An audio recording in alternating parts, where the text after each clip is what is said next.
डर एक एहसास में आपका स्वागत है।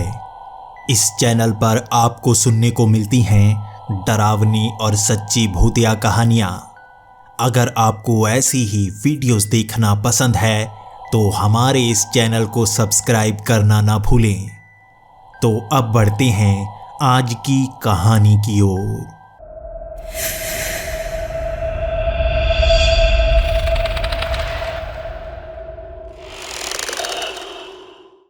हेलो दोस्तों, आपने मेरी डायरी के पिछले कई केसेस सुने होंगे। कुछ तो बेहद ही खतरनाक थे तो कुछ बहुत ज़्यादा रहस्यमय। लेकिन आज मैं आपको जिस केस की जानकारी देना चाहता हूँ उसे आज तक पूरी तरह से मैं भी समझ नहीं पाया हूँ। मैं नहीं जानता मैं जीता या हारा। ये वो केस है जिसकी जानकारी अमूमन मैं देना नहीं चाहता क्योंकि असली जवाब मेरे पास नहीं होता। लेकिन आज मैं इस केस को आपके सामने लाना चाहता हूं और ये सवाल आपसे करना चाहता हूं, क्या मैं जीता या हारा? मैंने कई ऐसे केस सॉल्व किए थे जिस कारण मेरी ख्याति बहुत ज़्यादा बढ़ चुकी थी। अमूमन मैं न्यूज़ में रहता ही, मेरे पास बड़े से बड़े केस आने लगे थे। कुछ ऐसे पुराने केस जो कभी सुलझाए नहीं जा सके, मैं ढूंढ ढूंढ कर उन्हें सुलझा ही लेता। और इसके बाद मैं चैरिटी का काम भी करने लगा था। मैं अस्पतालों में घूमा करता, मैं ऐसे पेशेंट से मिलता जो अंतिम घड़ी में अपनी जिंदगी जीना चाह रहे थे और वो मुझसे मिलना चाहते। मैं यहाँ पर एक सेलिब्रिटी ही बन गया था, इसीलिए उनके पास मैं खुद जाया करता, उनके आखिरी घड़ी को अच्छा बनाने की कोशिश करता। इसी तरह मैं पागल खाने में भी जाता, उन लोगों से मिलता जिनका दिमागी संतुलन बिगड़ चुका है। मैं उनसे मिलकर उन्हें खुश करने की कोशिश करता और अपनी रिसर्च भी करता। मैं ये जानना चाहता वो कैसे पागल हो गए हैं।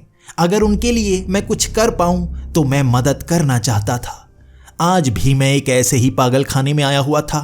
यहाँ पर कई लोगों को मुझसे मिलने के लिए बुलाया गया था। कई लोग तो पूरी तरह से पागल थे और मेरे सामने बैठ तक नहीं पा रहे थे। भले ही उनकी उम्र 60 से 70 साल थी, लेकिन वो बच्चों की तरह हरकतें कर रहे थे। शायद पागल ऐसा ही करते हैं। उसके बाद कुछ ऐसे लोगों को लाया गया जो बिल्कुल सही तो लग रहे थे, लेकिन बीच बीच में पागलों जैसी हरकतें करने लगते। मैं एक ऐसे आदमी से भी मिला जो मुझे मारने की कोशिश कर रहा था। उसे एक पिंजरे में रखा गया था और जब भी उसे वहां से बाहर निकाला जाता वो किसी न किसी को मारने की कोशिश करता। कई नर्सेस को वो काट चुका था। वहां पर कई केयरटेकर थे, उन्हें वो पीट चुका था, इसीलिए उसे पिंजरे में ही रखा जाता। वहां पर मैं कुछ ऐसे लोगों से भी मिला जिन्हें कोई पागल कह नहीं सकता। एक काले सूट में आदमी था जो मेरे सामने बातें करता रहा। मैं उसे अपने केसेस के बारे में बताता और उसे उनकी पहले से ही जानकारी होती। वो किताबें पढ़ता था, टीवी देखता था और मेरे बारे में मुझसे शायद ज़्यादा जानता था। उन केसेस को मैं भुला चुका था, लेकिन वो मुझे याद करवाए जा रहा था। वो एक डॉक्टर था, लेकिन उसके बाद उसके दिमाग में कुछ परेशानी होने लगी। यहाँ पर वो काफ़ी समय से ठीक था और उसे छुट्टी मिलने ही वाली थी। उसके बाद मैं एक ऐसे आदमी से मिला जो कभी सिंगर रहा करता था, लेकिन उसका दिमागी संतुलन बिगड़ गया। उसका कारक वो नहीं था, उसके दोस्त थे। उसके साथी जो उसके बैंड में काम करते थे उन्होंने धोखा दिया, उसके पैसे खा लिए और उसे कर्ज में डुबो दिया। धीरे धीरे उसका दिमागी संतुलन बिगड़ता गया और वो पागलों की तरह हरकतें करने लगा। कभी वो कहीं रहता तो कभी सड़क पर ही सो जाता। कुछ समय तक वो कब्रिस्तान में सोता रहा, तब जाकर लोगों को पता चला कि वो पागल हो चुका है और उसे पागल खाने में भर्ती करवा दिया गया। अब वो यहीं रहता था। मैंने उससे भी बात की। उसकी आवाज़ अब भी बहुत ज़्यादा साफ थी और मुझे खुशी हुई। लेकिन थोड़ी देर बाद ही वो अजीब हरकतें करने लगा। वो कहने लगा कि वो दोबारा भारत में सबसे ज़्यादा फेमस हो जाएगा, हर कोई उसकी बातें करेगा और वो दिन नज़दीक आने वाला है। मैं उसके बाद डॉक्टर के पास गया और पूछने लगा क्या ये अब ठीक हो सकता है, क्या ये बाहर निकल सकता है? तो डॉक्टर का कहना था कि इसका दिमाग बिल्कुल सही तो हो चुका है, लेकिन बीच बीच में ये अजीब सी हरकतें करने लगता है, इसलिए इसे छुट्टी नहीं दी जाती। जब ये हरकतें इसकी बंद हो जाएंगी तब इसे यहाँ से बाहर छोड़ दिया जाएगा, लेकिन उससे पहले यहाँ ऑब्जर्वेशन में इसे रहना होगा। ये 99% ठीक हो चुका है, कभी भी छुट्टी मिल सकती है, बस ये कुछ बातों को छोड़ दे तभी इसे बाहर छोड़ा जा सकता है। उसके बाद मैं वहां एक सीरियल किलर से भी मिला था। 15 साल पहले उसने छोटे छोटे बच्चों को मारना शुरू कर दिया था। उसने 5 बच्चों को मौत के घाट उतार दिया था, लेकिन कोई गलती नहीं करता था। वो कोई सबूत छोड़ता ही नहीं था। उसका दिमाग बहुत ज़्यादा शातिर था। उसके बाद आखिरी समय में उसने एक गलती कर दी। वहाँ सीसीटीवी कैमरा लगा हुआ था और उसके सामने उससे कत्ल हो गया और वो पहचान नहीं पाया। इसी तरह उसे पकड़ा जा पाया और उसका दिमागी संतुलन बहुत ज़्यादा खराब था। उसे यहाँ जेल में रखा जाता है जो पागल खाने के अंदर बनी हुई है। डॉक्टर हर समय उसके ऊपर ध्यान रखते हैं। वो कैमरे की नज़र में है और किसी से उसे मिलने नहीं दिया जाता। जब मैं उससे मिलने गया था तो मुझे रोका जा रहा था, लेकिन मुझे वहाँ तक जाना ही था। पहले तो मैंने उससे इधर उधर की बातें की और उसके बाद मैंने उन कत्ल की जानकारी लेना शुरू कर ही दिया। मैं उससे पूछना चाहता था क्यों मारा था उसने उन बच्चों को, तो उसने कहा उसमें मज़ा आता था। किसी को मारने में जो मज़ा है वो असली ज़िंदगी जीने में नहीं है। एक बार कत्ल हो जाए तो आप कत्ल करते रहते हैं। मैं उसका दिमाग पढ़ने की कोशिश कर रहा था और सच में मुझे ऐसा लगा ऐसे लोग बाहर नहीं रहने चाहिए। अगर इसे बाहर छोड़ा जाए तो आज फिर से ये कत्ल को तैयार था, इसीलिए इसे यहाँ पर कैद रखा जाता था और इसका दिमागी संतुलन बहुत बिगड़ चुका था। ये मारने के सिवा कुछ और सोचता ही नहीं था। इसे भूख कम लगती और खाता सिर्फ इतना कि बस जिंदा रह पाए। शरीर हड्डियों का ढांचा बन चुका था, हिला नहीं जा रहा था, लेकिन बातें अब भी मारने की किए करता था। लगभग 5 घंटे तक मैं उस अस्पताल में रहा था और काफ़ी थक चुका था। मुझे भूख भी बहुत ज़्यादा लगी हुई थी और जैसे ही मैं पागल खाने के बाहर निकला, मुझे सामने एक रेस्टोरेंट नज़र आया। मैं उस रेस्टोरेंट में चला गया और मैंने कुछ सैंडविच मंगवा लिए। मैं साफ़ सुथरा ही खाना खाना चाहता था, फ्राइड नहीं खाना चाहता था। मैं सैंडविच खा रहा था और साथ में चाय की प्याली पड़ी थी। वहाँ रेस्टोरेंट में एक और कपल था जिनका 5 साल का बच्चा बहुत ज़्यादा शरारतें किए जा रहा था। कभी कभी वो मेरे पास आता और मेरी प्लेट को खींचने की कोशिश करता। मैं उसे रोक देता और सामने बैठा वो कपल हंसे जा रहा था। मैं भी उसकी शरारतों से बहुत ज़्यादा खुश था। मुझे ऐसे बच्चे खेलते ही बहुत अच्छे लगते हैं और उसे इस तरह शरारतें करते देख मैं खुश हुए जा रहा था और उसे रोके जा रहा था। लेकिन इतना शरारती बच्चा मेरे नाक में दम कर दिया। 3 सैंडविच थे जिसे खाने में आधा घंटा लग गया क्योंकि रोकने में ही ज़्यादा समय लग रहा था। फिर मैं वहाँ से निकला और घर की तरफ आ गया। मेरे पास एक केस था जिसे मुझे जल्दी से सुलझाना था। हमारे यहाँ बैंक में कुछ पैसों की चोरी हुई थी। सीसीटीवी कैमरे की फुटेज भी चुरा ली गई थी, इसलिए सबूत इकट्ठे कर रहा था मैं। उस फाइल को मैं बार बार टटोले जा रहा था। कोई तो गलती मिलती मुझे, आदमी की पहचान मैं किसी तरह तो कर पाता। मैंने पुलिस को कहा था अगर कोई जानकारी मिलती है तो मुझे फ़ोन किया जाए, वरना मुझे अकेला छोड़ दिया जाए। मैं बार बार फ़ोन नहीं उठाऊंगा। और 6 बजे फ़ोन आ ही गया। मैंने वो फ़ोन उठाया और मैं इस केस की जानकारी चाहता था और सामने डीएसपी सर थे जो मुझसे मदद मांग रहे थे। उन्होंने कहा था कि मुझे इस जगह जल्दी पहुंचना होगा, बहुत ही बड़ा केस है, एक कत्ल हुआ है और अगर ये कत्ल की बात बाहर निकल आई तो बहुत बड़ा हंगामा हो जाएगा। मैंने उस फाइल को समेटा और जल्दी से वहां की तरफ निकल गया। एक और नया केस, अभी ये केस तो मैंने सुलझाया नहीं था, एक और केस आ गया। मैं जब उस जगह पहुंचा तो समझ गया ये केस मुझे क्यों दिया गया है। यहाँ एक बंद पड़ी गली में बच्चे की लाश मिली थी। जैसे ही मैंने उस लाश को देखा मैं समझ गया मुझे क्यों बुलाया गया है। उसके माथे पर सोमवार लिखा गया था। उसके शरीर पर कई बुरे बुरे निशान बने थे। उसे अजीब तरह से मारा गया था और देखने में लग रहा था ये किसी सीरियल किलर का काम है। लेकिन एक लाश के दम पर हम ऐसा नहीं कह सकते। क्यों किसी ने इस तरह से सबूत छोड़ा होगा। पास में बहुत सारा सामान पड़ा था, कुछ सीडीज पड़ी थी, कुछ अखबारें पड़ी थीं, वहाँ पर कचरे का ढेर लगा हुआ था। बहुत सारे सबूत थे, लेकिन हमें पता नहीं था ये कातिल द्वारा छोड़े गए सबूत ही हैं या पहले से यहाँ पर पड़े हुए थे। आसपास कोई कैमरा नजर नहीं आ रहा था। ये ऐसी जगह थी जहां पर शायद कैमरा नहीं हो सकता। किसी तरह तो उसे ढूंढना ही होगा और ये काम मुझे सौंपा गया था। वहां पर मीडिया को नहीं बुलाया गया था और शायद मेरे पास 1 दिन का समय होगा। उसके बाद मीडिया को पता चल ही जाएगा। 1 दिन में मुझे कोई ना कोई सबूत तो जुटाना ही होगा।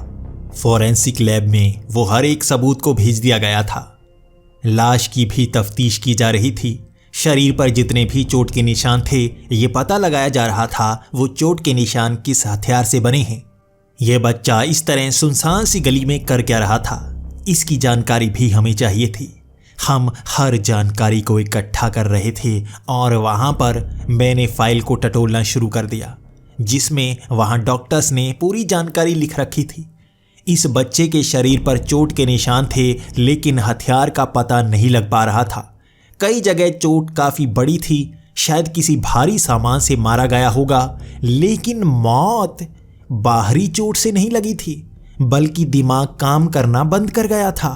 वहां पर जितनी भी सीडीज पड़ी थी, न्यूज़पेपर पड़ा था, गंदगी का ढेर था, वो बाद में डाला गया था। वो जरूर इसे मारने के बाद वहां पर फेंका गया था। और माथे पर जो सोमवार लिखा गया था, वो भी डॉक्टर समझ नहीं पा रहे थे कैसे लिखा गया है।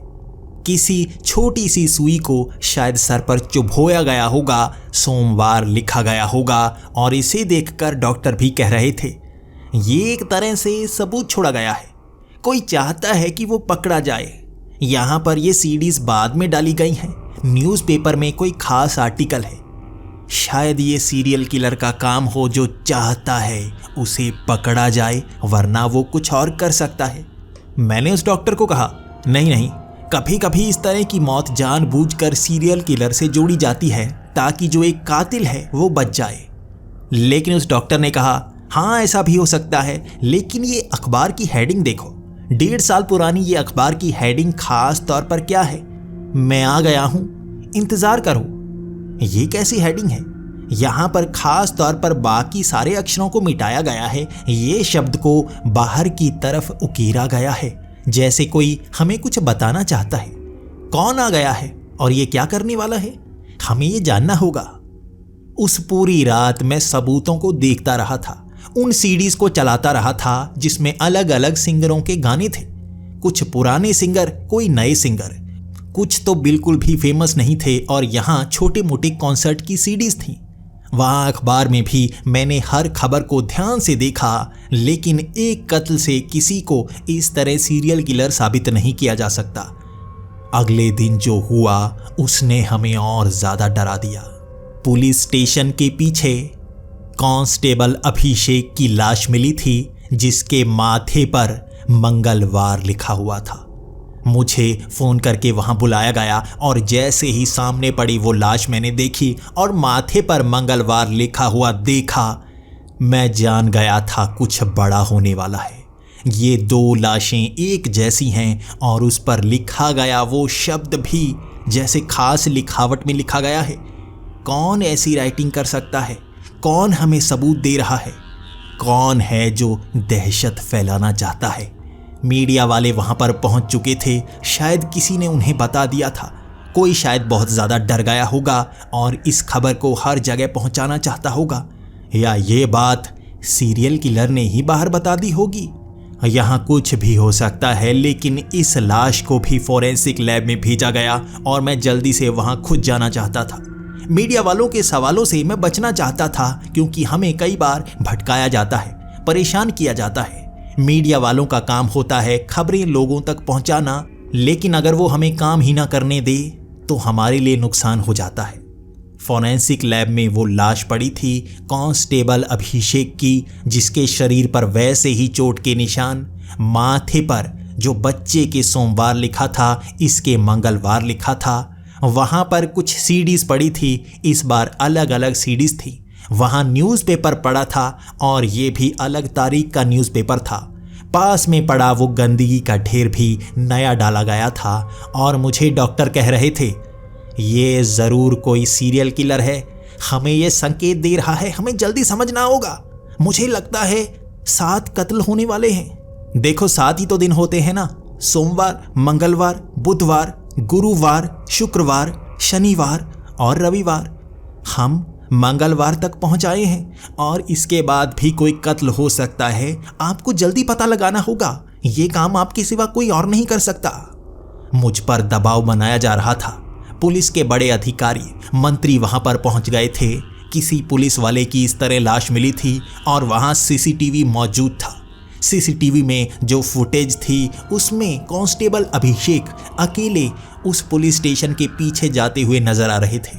कोई और उस तरफ गया ही नहीं। जरूर दीवार फांद कर दूसरी तरफ से वहां पर कोई आ गया होगा और उस तरफ कोई सीसीटीवी कैमरा नहीं था। शहर के चौराहों के सीसीटीवी कैमरे, वहां घूमने वाली जितनी बाइक थी उनकी जानकारी, सब कुछ निकाला जा रहा था। ये लिखावट को मेल किया जा रहा था। वहां उंगलियों के निशानों को ढूंढा जा रहा था। यहां न्यूज़पेपर भी अलग था, इसकी हेडिंग भी अलग थी। मैं और ज्यादा कुछ करूंगा। इस चीज को हाईलाइट किया गया था अलग अलग शब्दों को मिलाकर। उस न्यूज़पेपर में कई आर्टिकल थे। वहां सीडीज में जितने भी गाने थे उन्हें भी सुनकर मैं ये पता कर रहा था कि पहले वाले से क्या मैच करते हैं। कई गाने पहली वाली सीडीज में भी मौजूद थे और कई नए थे।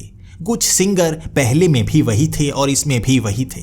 वहां पड़ा ढेर जिसमें बहुत सारे बिल थे, बहुत सारा और सामान था और उसे भी मुझे आंकलन करके बताना था क्या मेल खाता है।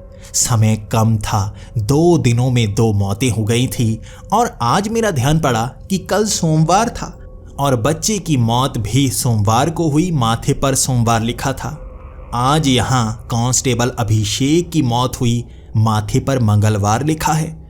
2 मौतें इसी तरह दिन लिखकर हो रही हैं और सबूत मेरी समझ से बाहर थे। कौन हो सकता है? मैंने अब ये ढूंढना शुरू कर दिया कि कौन हो सकता है जिसने ये सब खरीदा होगा। वहां ढेर में बहुत सारे बिल थे और उन बिल्स को खंगालना शुरू किया तो कुछ खास बिल थे जो एक ही नाम पर थे। राजीव शर्मा, जो यहाँ एक स्कूल के टीचर थे और वो अभिषेक को भी जानते थे और पहले बच्चे को भी जानते थे। ये बच्चा उन्हीं के स्कूल में तो पढ़ता था। अभिषेक भी अपने बच्चे को लेकर उसी स्कूल में तो जाया करता था। यहाँ पर एक मेल खाने वाली चीज मिली थी और मैं जल्दी से जल्दी उस स्कूल में जाना चाहता था। शाम का वक्त हो गया था और मीडिया वाले बहुत ज्यादा परेशान किए जा रहे थे। जैसे ही मैं उस स्कूल के पास पहुंचा, मीडिया वालों की भीड़ इधर उधर तितर बितर थी।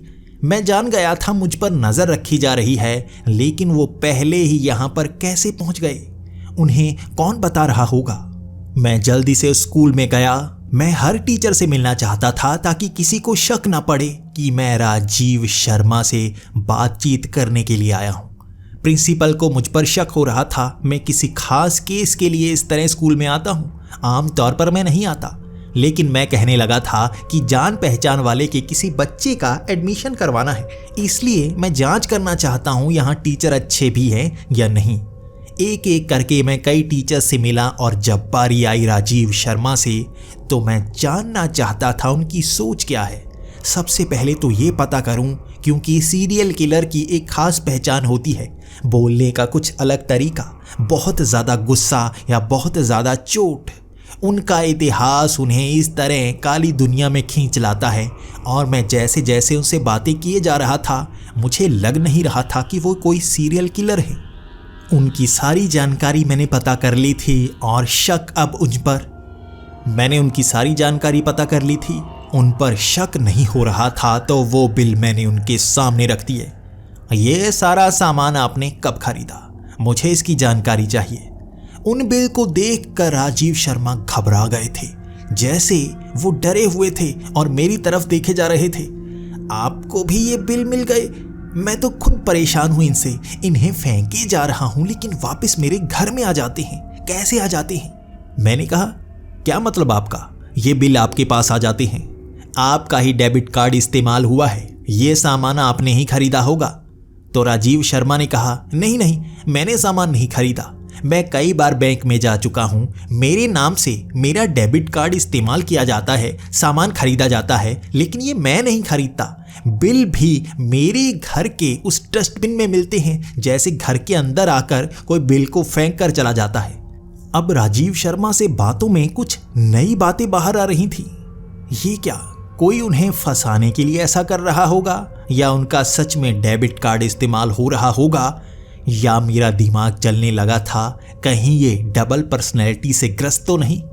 ऐसे इंसान जो बचपन में बहुत ज़्यादा तनाव झेल चुके हों, उनके दिमाग के दो भाग हो जाते हैं। दो अलग अलग शख्सियतें एक ही शरीर के अंदर जीने लगती हैं। कभी कभी तो इंसान बहुत ज़्यादा गुस्से वाला होता है, कभी कभी शांत। एक दूसरे को पता नहीं होता कि शरीर में दो शख्सियतें हैं। हो सकता है ये भी वैसा ही हो, इसके अंदर भी वो सीरियल किलर हो सकता है। मुझे बस उसे बाहर निकालना होगा। मैंने वो तस्वीरें उसके सामने फेंक दी थी, एक कांस्टेबल अभिषेक की और एक उस बच्चे की। दोनों को वो पहचानते थे। उसे देखकर वो कहने लगे, ये क्या, इनके माथे पर ये क्या लिखा हुआ है? तो मैंने कहा, आपको ये जवाब मुझे देना होगा। इनके माथे पर ये सोमवार मंगलवार आपने क्यों लिखा है? ये बात सुनकर वो बहुत ज़्यादा डर गए और मुझे कहने लगे, मैंने क्यों लिखा है? एक तो मेरा स्टूडेंट है और मैं बच्चों को कभी हाथ नहीं लगाता। यहाँ पूछ सकते हैं मैं इस तरह माथे पर ये जख्म क्यों दूंगा? और ये तो कांस्टेबल अभिषेक हैं। मैं पुलिस से बहुत ज़्यादा डरता हूँ और इन्हें तो हाथ तक नहीं लगा सकता। ये आप कैसी बातें कर रहे हैं? मैं उस पर दबाव बनाता जा रहा था और उसकी दूसरी शख्सियत बाहर नहीं आ रही थी। तब मुझे लगने लगा था, हो सकता है इसकी दूसरी शख्सियत ना हो, कोई सच में इसका कार्ड चुराकर शॉपिंग करके इसे फंसाना चाहता होगा। मैं वहां पर जाऊंगा जहां कार्ड इस्तेमाल हुआ है, तब जाकर मुझे पता चलेगा आखिर कौन है जो इस तरह लोगों को मार रहा है। ये रात का वक्त हो गया था और मुझे कल और ज़्यादा पता करना था। लेकिन सुबह 7 बजे फ़ोन बजा मेरा और जो खबर मुझे सुनने को मिली उसने मेरे होश उड़ा दिए थे। राजीव शर्मा का कत्ल उसी स्कूल में हो चुका था। कल शाम जब मैं वहाँ से निकला, उसके 1 घंटे बाद ही किसी ने खाली पड़े उस स्कूल में उनका कत्ल कर दिया था। और जैसा मैं सोच रहा था वैसा ही माथे पर बुधवार लिखा गया था। मैं उस लाश के सामने हैरान और परेशान खड़ा था। ये तीसरा शिकार हो चुका था और अब भी समझ में नहीं आ रहा था कातिल कौन हो सकता है। यहाँ पर भी बहुत सारी सीडीज पड़ी थी, यहाँ पर भी न्यूज़पेपर पड़े थे, इसी के साथ बहुत सारा कचरा पड़ा था। ये चीज़ बिल्कुल समान थी। जो भी कातिल है वो कत्ल करने के बाद यहाँ सीडीज फेंक देता है, उसके बाद अखबार फेंक देता है जिस पर कुछ खास तौर पर हाईलाइट किया हुआ होता है, कचरे का ढेर फेंक देता है जिसमें बहुत सारे बिल होते हैं, वहाँ पर और भी कई चीज़ें होती हैं। और मैं जान गया था आज मुझे इस पर ज़्यादा ध्यान लगाना होगा। कल एक और कत्ल होगा और उससे पहले मुझे कातिल तक पहुँचना ही होगा। हर किसी पर मुझे शक करना होगा क्योंकि सबूत मिल ही नहीं रहा। ये लाश बुधवार की लाश थी और गुरुवार को एक और मौत होनी थी, सब जानते थे, लेकिन किसकी होगी ये कोई नहीं जानता था। इन तीनों में कोई ना कोई समानता होनी चाहिए और जितने भी लोग शक में आएंगे, जिनका कत्ल हो सकता है, उन्हें निगरानी में रखा जाएगा। यही आखिरी रास्ता होगा। अब मैं अपने ऑफिस में पहुंचकर इन सब सबूतों को देखे जा रहा था और कड़ियां जोड़े जा रहा था। तब मेरा ध्यान उस न्यूज़पेपर पर पड़ा। वहाँ पर कुछ खास आर्टिकल थे जो एक इंसान द्वारा लिखे हुए थे। जिन भी आर्टिकल्स को हाईलाइट किया जाता वो एक खास इंसान द्वारा लिखे हुए होते। ये जर्नलिस्ट रोशन द्वारा लिखे हुए होते। और जहाँ भी कत्ल होता है ये रोशन वहाँ आसपास कैसे पहुँच जाता है, इसे वो जानकारी कैसे मिल जाती है? मुझे ज़रूर इन लोगों से भी पता करना होगा। मीडिया वालों को कौन खबर देता है इसका पता करना ही होगा। वहाँ आसपास जितने भी मीडिया वाले मंडरा रहे थे उन सबको पकड़ा जा चुका था, लेकिन रोशन आसपास नहीं था। उन सब से पूछताछ की गई और शुरू में उन्होंने कुछ नहीं बताया। धीरे धीरे वो बताते गए और हमें और ज़्यादा कंफ्यूज करते गए। उन सबको एक कॉल आ रही थी। उस कॉल में बताया जा रहा था कि कत्ल यहाँ होने वाला है। लगभग 5 मिनट पहले ही उन्हें कॉल आती थी और उसके बाद कत्ल की खबर हर जगह फैल जाती थी। वो जब वहां पहुंचते तो पुलिस वालों की भीड़ लगी होती। वो दूर से तस्वीरें खींच लेते लाश की और कुछ ही समय पहले वो मरा हुआ होता। मैं इससे और भी हैरान और परेशान हुआ चला था। ये कातिल फोन भी करता है मीडिया वालों को, कत्ल से पहले ही बता देता है और जरूर अगले दिन भी ये वही करेगा। लेकिन रोशन पर नजर रखनी होगी। मैंने पुलिस वालों को कह दिया था कि जर्नलिस्ट रोशन पर नजर रखनी होगी। अगर वो कहीं पर घूमता फिरता नजर आता है तो उसका पीछा किया जाए। जहां भी वो जाता है कोई प्राइवेसी नहीं होनी चाहिए। उसकी हर पल की खबर मुझ तक पहुंचनी चाहिए। वो क्या करता है, कहाँ जाता है, क्या खाता है, क्या खरीदता है, मैं हर चीज जानना चाहता था और पुलिस वालों ने मुझे खबर देनी शुरू कर दी। रोशन अपने ही घर में बैठा वहां दूरबीन से आसपास की बिल्डिंग्स में झांके जा रहा था।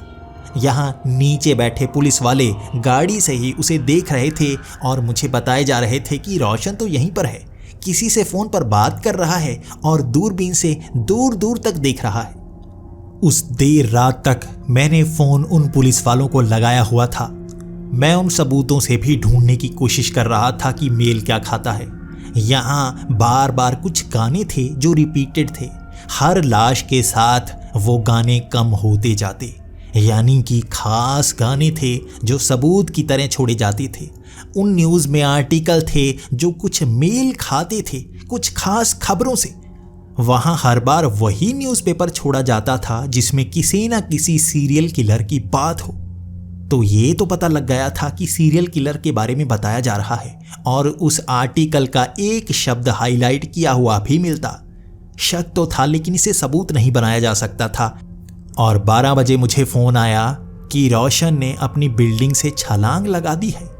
उन पुलिस वालों के सामने जब वो उसकी तरफ झांक रहे थे, उस बिल्डिंग से ही वो छलांग लगाकर नीचे कूद गया और नीचे उसकी लाश के माथे पर गुरुवार लिखा हुआ था।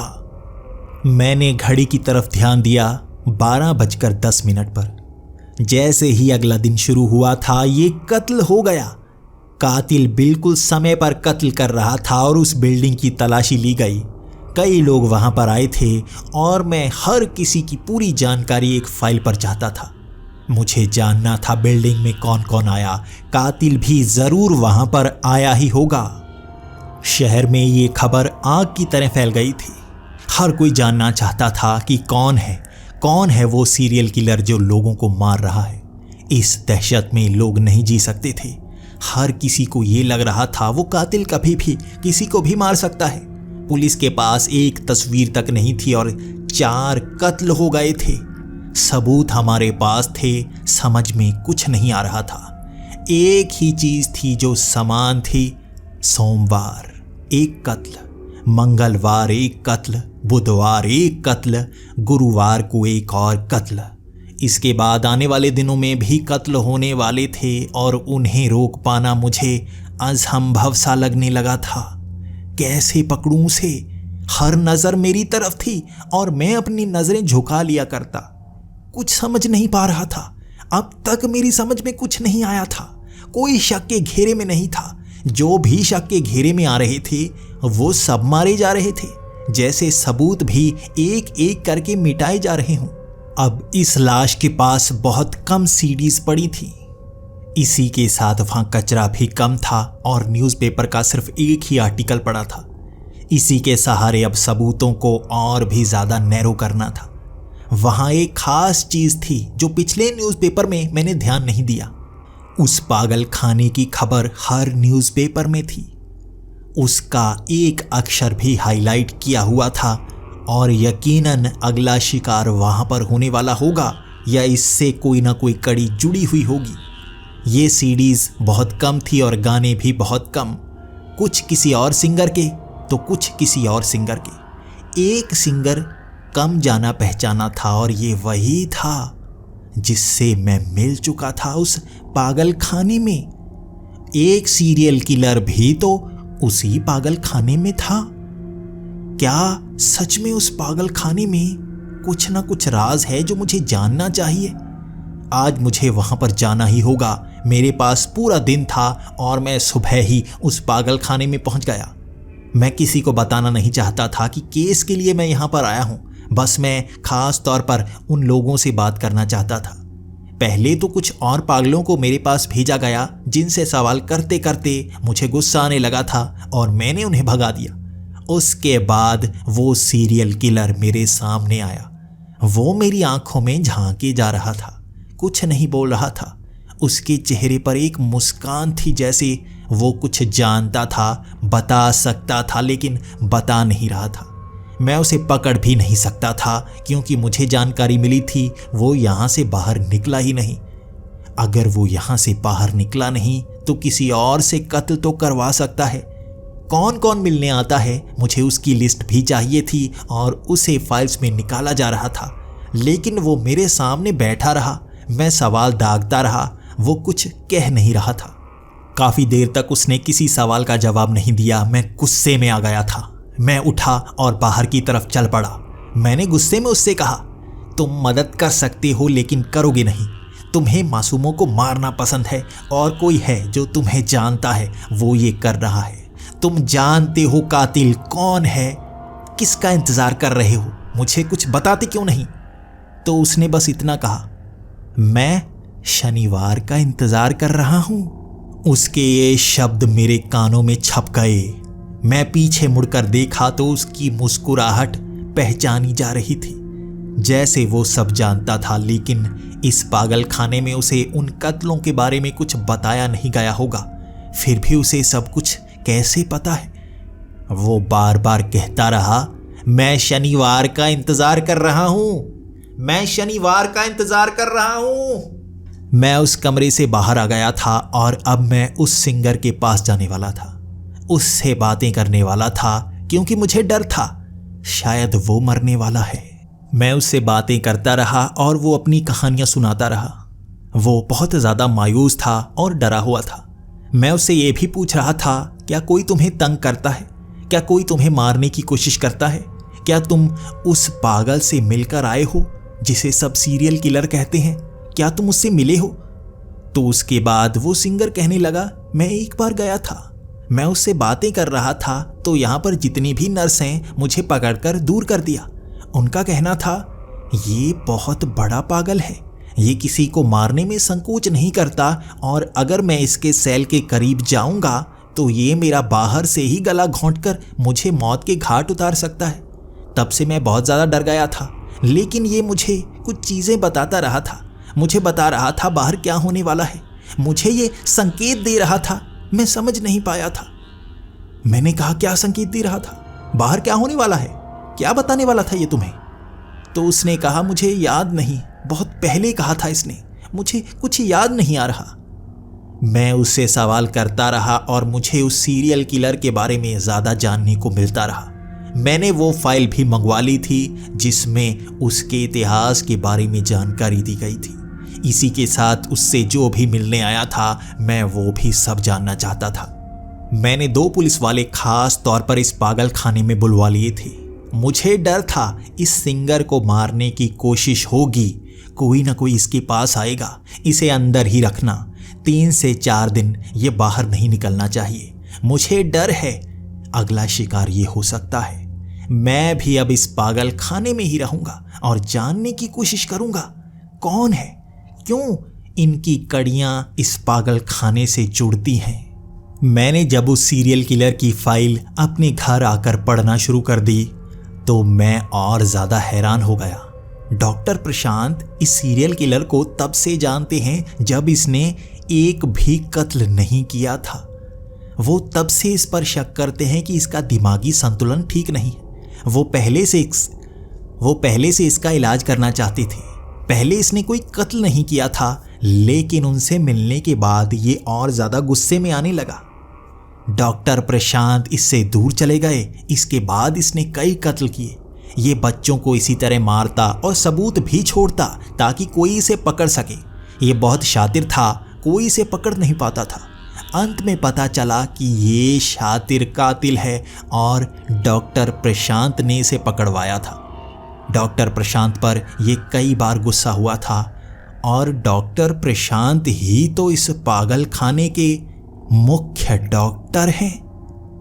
क्या वो ही तो इस कत्ल को नहीं करवा रहे? मुझे डॉक्टर प्रशांत पर शक होने लगा था और मुझे उनसे मिलना ही था। वो एक दिन से शहर से बाहर थे, कोई नहीं जानता था वो कहाँ गए, और आज रात को 12 बजे वो यहाँ पहुंचे थे और ये अगला दिन शुरू हो गया था, शुक्रवार का दिन।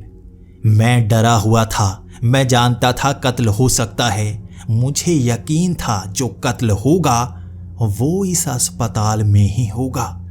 पता नहीं क्यों मेरा मन कह रहा था कत्ल यहीं होने वाला है। जैसे ही मुझे खबर मिली कि डॉक्टर प्रशांत उस पागल खाने में जाने वाले हैं, मैं पहले ही वहां पहुंच गया था। मैं उनके ऑफिस में बैठा उनका इंतजार किए जा रहा था। मैं सबसे पहले उनसे मिलना चाहता था, बात करना चाहता था, और अगर मुझे कोई सबूत मिलता तो मैं डॉक्टर प्रशांत को यहीं पर गिरफ्तार कर लेता। मुझे उन पर ही सबसे ज्यादा शक था। जिस पर भी शक होगा मैं उसे कैद कर लूंगा और इन कत्ल को रोक ही लूंगा। मैं डॉक्टर प्रशांत के ऑफिस में रात के 1 बजे भी बैठा हुआ था। वहां कई पुलिस वाले थे। वहां मैं इंतजार करता रहा, वो अंदर नहीं आ रहे थे, जबकि वो घर से बाहर निकल चुके थे। 1 घंटे तक वो यहां नहीं पहुंचे थे तो मैं इस ऑफिस से बाहर आया। मैं पुलिस वालों से पूछने लगा, अब तक नहीं आए? फोन किया था वो आने वाले हैं, वो अब तक यहां पर आए क्यों नहीं? तो पुलिस वालों ने भी अपने ऊपर फोन करके पूछना शुरू कर दिया और अचानक हमारे कानों में एक खबर मिली, इस अस्पताल के पीछे कोई गिरा हुआ है। जैसे ही हम सब वहां पहुंचे, डॉक्टर प्रशांत की लाश पड़ी थी और माथे पर शुक्रवार लिखा था। उनकी लाश के पास सिर्फ एक ही सीडी पड़ी थी। वहां अखबार का कोई टुकड़ा नहीं था, वहां कोई कचरा नहीं पड़ा था, सिर्फ एक सीडी और माथे पर शुक्रवार। उनके शरीर पर भी चोट के निशान थे और कैमरे इस तरफ थे ही नहीं, इसलिए कोई जान नहीं पाया उन्हें किसने मार दिया। मैं अब भी मान रहा था उस अस्पताल में ये राज है, वो सीरियल किलर किसी तरह से लोगों को मार रहा है और मुझे अब उसे पकड़ना ही होगा। मैं आज रात यहीं रुकना चाहता था और अगली सुबह ही मैं पहुंचा उस सीरियल किलर के पास। मैं उसके सेल में था, उसकी हथकड़ियां बांधी गई थी, उसे हिलने नहीं दिया जा रहा था और कल की मुझे पूरी रिपोर्ट चाहिए थी। क्या यहाँ पर कुछ गड़बड़ हुई? और मुझे पता चला रात को लगभग 1 बजे जब लाइट गई थी और यहाँ जो सेल हैं वो कभी कभी अपने आप खुल जाते हैं। पिछले कुछ महीनों से ये माल फंक्शन आ रहा था और उसे कई बार ठीक करवाया भी गया, लेकिन अपने आप ये सेल खुल जाते हैं, कुछ समय तक वो बंद हो ही जाते हैं। कोई इतने समय में बाहर निकलकर वापस भी आ सकता है, किसी को पता नहीं चलता। मुझे शक होने लगा था। मैं जानता था ये सीरियल किलर बाहर निकलकर लोगों को मौत के घाट उतार रहा है, लेकिन कैसे? वो इतनी जल्दी ये सब कैसे कर लेता है? कुछ ही मिनटों में वो इतनी दूर तक जाकर लोगों को मारकर बिना सबूत छोड़े वहां से निकल कैसे आता है? कोई ना कोई तो होगा जो उसकी मदद कर रहा होगा। मैं उसके सामने सेल में बैठा था। मैंने सब पुलिस वालों को कह दिया था मैं अकेले में उससे बात करना चाहता हूँ। मैं जानता था कातिल वही है। यहाँ सोमवार से लेकर शुक्रवार तक उसने इतने लोगों को मार दिया था। आज शुक्रवार का दिन था और ये कल एक और कत्ल करने वाला था, लेकिन किसका मुझे ये जानना था। यहाँ बैठे मैं उससे सवाल किए जा रहा था। उसकी मुस्कान इतनी दर्दनाक थी जो मुझे गुस्सा दिला रही थी। वो आंखों में आंसू लाकर हंस रहा था और कह रहा था, बस शनिवार आने वाला है। मैं जानता था उसे पता है कत्ल कौन कर रहा है, तभी तो वो शनिवार की बात कर रहा है। शनिवार को क्या करने वाला है वो? क्या? क्यों वो मुझे बार बार शनिवार कह रहा है? एक पल के लिए मन में ये ख्याल आया, कहीं शनिवार को मुझे तो नहीं मारने वाला। लेकिन आज नहीं, आज उसे तफ्तीश करनी ही होगी और उसे पकड़कर पीटना शुरू कर दिया था मैंने। उसके मुंह पर टेप लगा दी थी। कभी कभी हमें ऐसा करना पड़ता है, ये कानून के खिलाफ है, लेकिन मुझे उस पर बहुत ज्यादा गुस्सा था। एक बच्चे को भी मारा था उसने। क्यों मार रहा था लोगों को? इसे क्यों पसंद है लोगों को मारना? मैं उसे पीटता गया। उसकी मुस्कान नहीं जा रही थी, उसकी आंखों में आंसू था। उसे दर्द हो रहा था, लेकिन वो मुस्कुराए जा रहा था जैसे कोई पागल मुस्कुराता है। बहुत पिटाई की मैंने उसकी उंगलियां भी तोड़ दी थी, पीछे की तरफ मोड़ दी थी। वो दर्द से कराह रहा था, आवाज निकल नहीं रही थी, लेकिन मुस्कान, वो बार बार हंसे जा रहा था। वो पूरा दिन पूछताछ में करता रहा, लेकिन वो कुछ बता नहीं रहा था। पीट पीट कर उसका बुरा हाल कर दिया, उसकी टेप हटाई और वो फिर से मैं शनिवार का इंतजार कर रहा हूं। मैं पक गया था इस जवाब से। कौन है जो लोगों को मार रहा है? अगर तुम्हें पता है तो बता दो। क्यों मासूमों की जिंदगी लेना चाहती हो? कुछ तो बताओ। अगर तुम नहीं मार रहे तो मुझे बता दो, मेरा समय बर्बाद मत करो। कल कोई मरने वाला है और मैं उसे बचाना चाहता हूं। वो बार बार कहता रहा। मैं शनिवार का इंतजार कर रहा हूं। क्या होने वाला है शनिवार को, जो उसे पता है। शाम तक मैं उसके पास रहा और मैं पक गया था। उसके बाद उसी शाम वो सिंगर बड़बड़ाने लगा था, ऊंची ऊंची आवाज में चीखने लगा था, मैं हूं कातिल, मैंने मारा है सबको और मैं और लोगों को मारूंगा। वो बार बार ऐसा कहे जा रहा था और मुझे बुलाया गया। रात के 8 बजे मैं उसके सेल में था और मैं उससे पूछ रहा था वो ऐसी हरकतें क्यों कर रहा है। वो बाहर तो निकला नहीं होगा और कई जगह वो जा नहीं सकता। उसके वाले सेल में सीसीटीवी कैमरा लगा हुआ था और पुरानी सारी फुटेज मैं चेक कर रहा था। वो अपने सेल से बाहर निकला ही नहीं कभी। वो किसी को मार ही नहीं सकता। मेरे सिवा उससे मिलने कोई आता नहीं था। वो नहीं मार सकता। लेकिन वो मुझसे कह रहा था, मैंने मारा है सबको, मैंने मारा है सबको, मैंने ही मारा है। मुझे जेल में डाल दो, मुझे अस्पताल में मत छोड़ो, मुझे जेल में डाल दो जहां से मैं बाहर ना निकल पाऊं। मुझे फांसी दे दो, मुझे मार दो। अगर कर सकते हो तो कर दो, वरना मैं और कत्ल करूंगा। उसकी आंखों में गुस्सा था, लेकिन मुझे नहीं लग रहा था वो कातिल हो सकता है। क्या कहना चाहता है? क्यों वो बार बार ऐसा कर रहा है? मुझे कुछ समझ में नहीं आ रहा था। उससे भी कई सवाल किए, लेकिन वो जानबूझकर जैसे सीरियल किलर बनने की कोशिश कर रहा था। वो दिखावा कर रहा था। शायद वो यहाँ से निकलना चाहता था। शायद वो मान गया था उसे कोई मारने वाला है, वो बस बचना चाहता था। तब मेरे मन में ख्याल आया था, कहीं आज ये तो नहीं मरने वाला। कहीं से पता तो नहीं चल गया कि कल जो शनिवार होगा वो इसकी मौत का कारण होगा।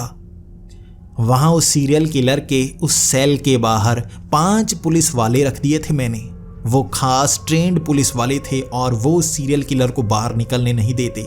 बेड़ियों से बंधा हुआ था, वो हिल नहीं पा रहा था। बाहर आकर वो किसी को मार नहीं पाता और मुझे इस सिंगर का ध्यान भी रखना था। मुझे डर था इसे मार दिया जाएगा। उस रात मैं वहीं पर था और 12 बजे कुछ भी नहीं हुआ। मैं हर घंटे जाकर देखता, दोनों अपने सेल में होते। 3 बजे अचानक लाइट चली गई। ये शनिवार का दिन शुरू हो चुका था और आंखें मेरी खुली। मैं भागा उस सेल की तरफ। मैं जानता था उस सिंगर को मार दिया जाएगा और जैसे ही मैं उस सेल तक पहुंचा, उस सिंगर का सेल खुला हुआ था। वो खुला दरवाज़ा और वो आसपास दिख नहीं रहा था। मैं पुलिस वालों को आवाज़ें लगाने लगा। एक पुलिस वाला मेरे पास आया। मैंने कहा, यह सेल कैसे खुल गया? तो उसने कहा, ज़रूर माल फंक्शन के कारण ये खुल गया होगा। वो सिंगर कहाँ गया? वो सिंगर कहाँ गया? ज़रूर वो यहाँ से भागना चाहता होगा। लेकिन उसे छोड़ो, मैं उस सीरियल किलर के बारे में जानना चाहता हूँ। वो अंदर ही होना चाहिए। अगर वो बाहर निकल आया तो बहुत बुरा हो सकता है। हम भागते हुए उसके सेल के अंदर गए थे। उसकी लाश पड़ी थी हमारे सामने। वो सीरियल किलर उन हथकड़ियों से बंधा हुआ था, मरा पड़ा था, नाक से खून निकल रहा था। जैसे ही उसकी लाश को सीधा किया गया, उसके माथे पर शनिवार लिखा था। वहां पर कोई सीडी नहीं थी, कोई अखबार नहीं थी, कोई कचरा नहीं था। उसे भी मार दिया गया था, जबकि बाहर से वो दरवाज़ा बंद था। कोई अंदर नहीं आ सकता। अंदर छिपाकर कैमरा लगाया गया था, जिसकी फुटेज जब मैंने देखी तो मैं हैरान हो गया। उस सीरियल किलर ने एक छोटी सी पिन से, जो उसने छिपा रखी थी अपनी जेब में, अपने माथे पर वो गोदा। उसके बाद वो लेट गया उसकी नाक से खून निकलने लगा और वो जैसे अपने आप मर गया। कैसे कैसे, ये सवाल मैं सबसे पूछ रहा था। कैसे हो सकता है ये? एक पिन से गोदने के बाद अपने आप ये मर कैसे सकता है? क्या हुआ यहाँ पर? मैं समझ नहीं पा रहा। हमें उस सिंगर को ढूंढना होगा, हमें उस सिंगर को ढूंढना होगा। ये सीरियल किलर शनिवार को अपनी मौत के बारे में बता रहा था। इसे बस कत्ल पसंद था, भले ही ये इसके खुद का क्यों ना हो। यहाँ हो क्या रहा है? मैं पागल होने वाला हूँ। मुझे कुछ समझ में नहीं आ रहा। उस सिंगर को ढूंढना होगा। बाहर कई जगह पर ताला खुला था और वो वहां से उस पागल खाने से बाहर भाग चुका था। उसे पकड़ने के लिए पुलिस हर जगह थी। मैं नहीं जानता था आगे क्या होने वाला है। वही कातिल है या नहीं मैं नहीं जानता। उसने उस सीरियल किलर को नहीं मारा, मुझे ये पता था। वो डर कर शायद यहां से बाहर भागा होगा, लेकिन वो भी शायद मरेगा। रविवार, 7वां कत्ल किसका हो सकता है?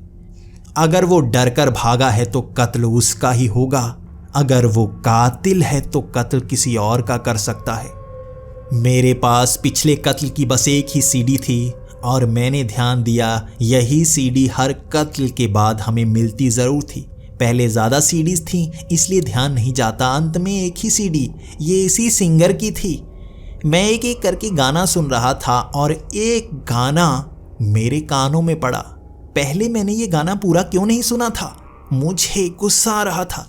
इस गाने के बोल थे, सोमवार से शनिवार तेरा दिन होगा और रविवार को मेरा दिन होगा। इस गाने को सुनकर मेरे कान खड़े हो गए थे। कातिल तो यही लगता है। इसने अपने बोल में कहा है। ये मुझे कहा तो करता था, पूरा देश मुझे जानेगा, हर किसी की ज़बान पर मेरा ही नाम होगा। और मीडिया में ये खबर भी चल पड़ी थी कि वही सिंगर 6 कत्ल कर चुका है और पागल खाने से भाग चुका है। हर न्यूज़ चैनल पर उसी की बात। वो इतना ज़्यादा फेमस हो गया था कि लोग उससे डरने लगे थे। लोग घरों में छिपने लगे थे, कब वो आ जाएगा किसी को मारने के लिए, और बाहर उसे ढूंढा नहीं जा पा रहा था। कहाँ गया वो, कहाँ गया किसी को नहीं पता था। पूरा दिन उसे ढूंढा जाता रहा, वो मिला ही नहीं और मैं जानता था वो मिलेगा भी नहीं। रविवार का दिन होगा, वो उसका होगा और कुछ वो बहुत ज़्यादा बड़ा करेगा। हर जगह वो फेमस हो जाएगा, कुछ ऐसा करेगा। किसी बड़े को मारने वाला है वो। किसको मारेगा? कोई ऐसा जिसके बाद वो इतिहास बदल देगा। उसके इतिहास से जुड़ी सब घटनाएं मुझे बाहर निकालनी होंगी। क्यों उसने इन लोगों को मारा? और उस सीरियल किलर को इसने नहीं मारा, वो खुद ही मर गया। कैसे इसने लोगों को मजबूर किया कि वो मर जाएं? क्या कर सकता है ये? उस शनिवार मैं बाहर घूमता रहा। वो जहां जहां जा सकता था मैं वहां गया।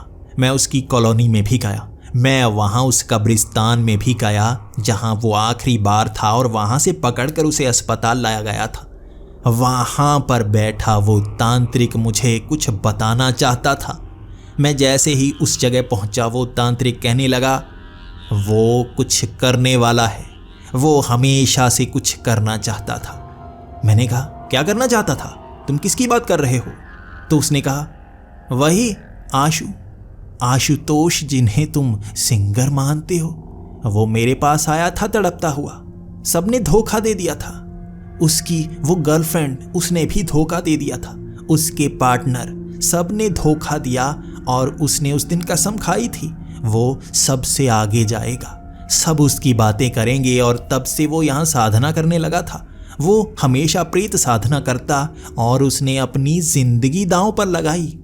वो उस काली पिशाचनी को साध रहा था। वो प्रेतनी जो कुछ बड़ा देती है और कुछ बड़ा लेती है, वो उसने साध ली होगी। वो उसी से सब कुछ करवा रहा है। वो उस अस्पताल के अंदर रहकर भी किसी को मरवा सकता है। वो काली पिशाचनी जो मांगो वो देती है। इसने बदला मांगा होगा, इसीलिए सब वो मरे जिसने इन्हें धोखा दिया था। वो बच्चा, तुम्हें पता है वो बच्चा किसका था? इसका जो पार्टनर था उसका बच्चा था। इसने उसके बच्चे को मारकर उसकी जिंदगी ही छीन ली। अब वो रोता भी लगता है, इधर उधर फिरता है। उसके बाद वो टीचर, वो कांस्टेबल अभिषेक, जिसने उनके साथ मिलकर इसे धोखा दिया था, जेल तक पहुंचने पर मजबूर कर दिया था। वो डॉक्टर जो इसे जेल में खींचता हुआ लाया था, झूठे आरोप लगाकर इसे पागल साबित किया था। हर एक इंसान जो उसके साथ जुड़ा था, इसने उन्हीं को मरवाया, सजा दी। उस सीरियल किलर को इसने इसलिए मारा होगा क्योंकि उसकी सारी जानकारी इसने ले ली होगी, उसने खुद मौत मांगी होगी। तो मैंने उससे कहा, कहाँ ढूंढूं मैं उसे रोकना चाहता हूं। वो किसी को मारना चाहता है, किसी बड़े को। वो उसे मार देगा, रविवार के दिन वो मार देगा। तो तांत्रिक ने कहा, तुम्हें वहीं जाना होगा जहां से शुरुआत हुई है। तुम्हें वो जगह ढूंढनी होगी जो शुरुआत की वजह है। मैं जवाब नहीं दे सकता क्योंकि मेरी ज़बान वो जवाब निकलने से पहले मेरा अंत कर देगी। मैं मरना नहीं चाहता। तुम्हें बस पहेली की तरह समझा सकता हूं। तुम दिमाग लगाओ तो समझ सकते हो। मैं उस पहेली को सुलझाने के लिए बाहर निकल आया था। वो तांत्रिक भी वहां से चल पड़ा था। वो मुझसे दूर जाना चाहता था। मैं उससे और सवाल नहीं कर सकता था। वो डरा हुआ था। काली पिशाचनी को साध कर वो उससे ये कत्ल करवा रहा था और मुझे वहीं पर जाना होगा जहां से शुरुआत हुई है। अगला रविवार का दिन और पुलिस वालों को इतने फोन आ रहे थे। उसे यहां पर देखा गया है, उसे वहां पर देखा गया है। मैं भी भाग कर कभी कहीं पहुंचता, कभी कहीं। वो कहीं नहीं मिल रहा था। हर पुलिस वाला नाके पर था। हर पुलिस वाले को किसी ने अपने घर के बाहर लगवाया हुआ था। लोग डरे हुए थे। मंत्री भी घर के अंदर दुबक चुके थे। वो बाहर घूम रहा था किसी को मारने के लिए। वो कौन होगा, इसका जवाब किसी के पास नहीं था। सोमवार से शनिवार तक ये तेरा दिन होगा। रविवार को ये मेरा दिन होगा। ये उसका दिन था और मैं बहुत ज़्यादा गुस्से में था। मुझे उसे रोकना होगा। कहाँ जाऊँ मैं? हर जगह पुलिस वाले थे, मैं अकेला था। मेरे साथ कोई पुलिस वाला नहीं था। हर पुलिस वाला तो लोगों की जान बचाने में लगा हुआ था। बस मैं उसकी तरफ मुड़ा हुआ था, उसे रोकने के लिए। रविवार का पूरा दिन निकल गया। रात का समय हो गया था। किसी का कत्ल नहीं हुआ था और अंधेरा घिरने लगा था। हमारे पास अब भी समय था। कोई मर ना जाए, उसे बचाना होगा। कौन होगा वो? उसके बाद मुझे किसी का फोन आता है। मैंने फ़ोन उठाया तो मुझे जवाब आया, सोमवार से शनिवार तक ये तेरा दिन होगा। रविवार को ये मेरा दिन होगा। आ जाओ, जहाँ से शुरुआत हुई है अंत का समय आ गया है। मैं इंतज़ार करूँगा।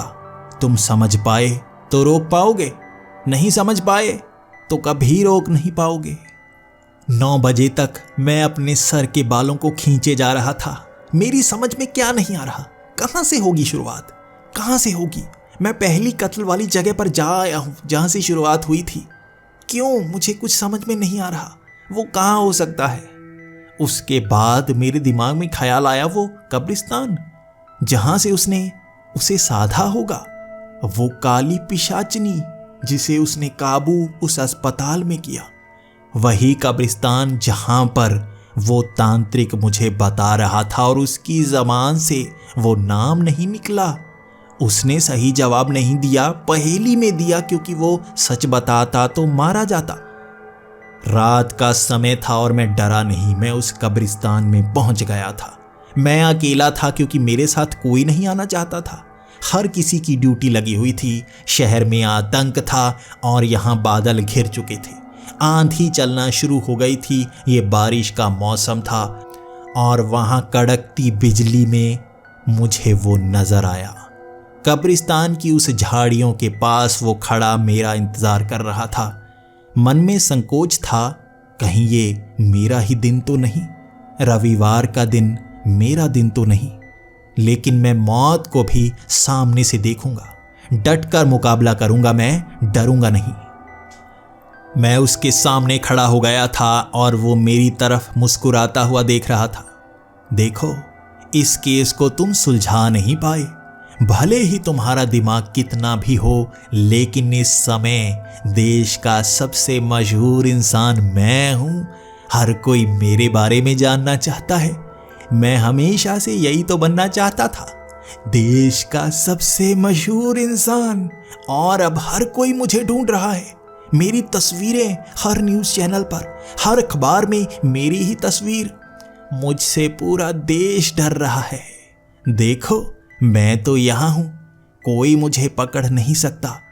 तो मैंने सवाल किया, उन्हें मारकर तुम्हें क्या मिला? क्या तुम्हारा बदला पूरा हो गया? उस बच्चे की मौत जायज़ नहीं थी। मैंने एक कदम आगे बढ़ाया तो उसके पीछे 10 से 12 फुट की एक औरत नजर आई। उसका रंग काला था, सफेद रंग के बाल हवा में उड़ रहे थे। वो बड़ा सा शरीर, जिसकी लंबी लंबी उंगलियां और लंबे लंबे नाखून, वो उसे जैसे चारों तरफ से लपेटे हुए थी। मैं जानता था ये वही काली पिशाचनी है। वो मुस्कुरा रहा था और मैंने गन निकाल ली। मैंने गोली चलाई, लेकिन गोली चली ही नहीं। जैसे मेरी उंगलियों पर कंट्रोल कर लिया गया हो। मेरी उंगली चल नहीं रही थी। मेरा हाथ जकड़ चुका था। मेरी गन हाथ से नीचे गिर गई और मैं जकड़ा हुआ वहां से हिल नहीं पा रहा था। मुझे ऐसा लगा जैसे मौत मुझे छू रही है। बस मैं मरने वाला हूं। मैं ये देख रहा था कि कब मेरे माथे पर वो रविवार का निशान बनेगा। मेरी लाश शायद कल सबको मिलेगी। तभी उसने मेरी तरफ मुस्कुराते हुए बोला, डरो मत, तुम नहीं मरने वाले। अब अंत होगा। सोमवार से शनिवार तक ये तेरा दिन होगा और रविवार मेरा दिन होगा। ये मेरा दिन है। मैंने इस काले पिशाचनी से जो मांगा, इसने मुझे दिया। अब ये मुझे मांग रही है और मैं इसे यही दूंगा। वहां खड़ा था मैं और बिजली की भारी कड़कड़ाहट। बिजली मेरी आंखों के सामने पड़ी थी और मेरी आंखें बंद हो गई। जब इतनी करीब बिजली कड़कती है तो पैर उखड़ जाते हैं। मैं धक्के से पीछे गिरा था और जब मेरी आंखें खुली तो सड़ा हुआ शरीर मेरे सामने पड़ा था। ये उसी का था। बिजली के कारण उसकी मौत हो चुकी थी और शरीर के परखच्चे उड़ चुके थे। उसका सर मेरे सामने पड़ा था, आंखें अब भी खुली थीं। ये उसकी मौत का दिन था और माथे पर रविवार लिखा हुआ था। उसके बाद मैंने पुलिस वालों को वहां पर बुलाया। हर कोई ये देखकर हैरान था। आज सबसे मशहूर इंसान वही था और मैं नहीं जानता मैं इस केस को सही से सुलझा पाया या नहीं। ये मेरी जीत हुई या उसकी जीत हुई। उसने सारे कत्ल बराबर रूप से किए थे, उसका अपना कत्ल भी।